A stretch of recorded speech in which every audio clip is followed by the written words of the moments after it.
Welcome to Oldie Family Farms. We milk cows on 3 dairies and milk about 4,000 cows. We have 2 conventional dairies and a robot dairy.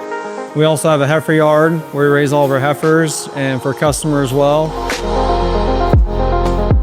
Our preg rate has increased by 7-8 points probably in the last 2 years just from the system picking up heifers more efficiently.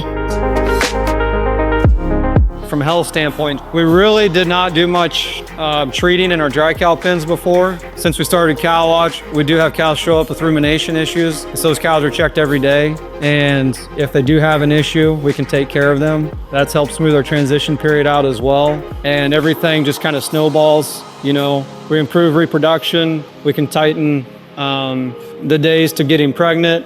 We can carry more consistent body condition, should have a better transition period. And if we find those few cows that are struggling in the transition period, they should calve with fewer problems, which would lead to better reproduction the next go around. So, you know, our cull rate has improved. Our DMBs, we have fewer DMBs now because of our improved reproduction.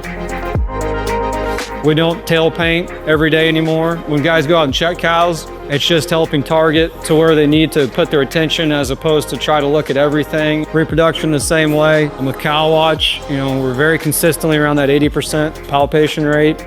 We do see a little bit of a dip on extreme times, but that might be, you know, 60s. So we'll even get as high as 90. And also if we make feed changes, we've really seen on the group alerts that if it's a good transition or not. For the most part, we let Cow Watch watch the cows for us, and it's made our lives a lot simpler.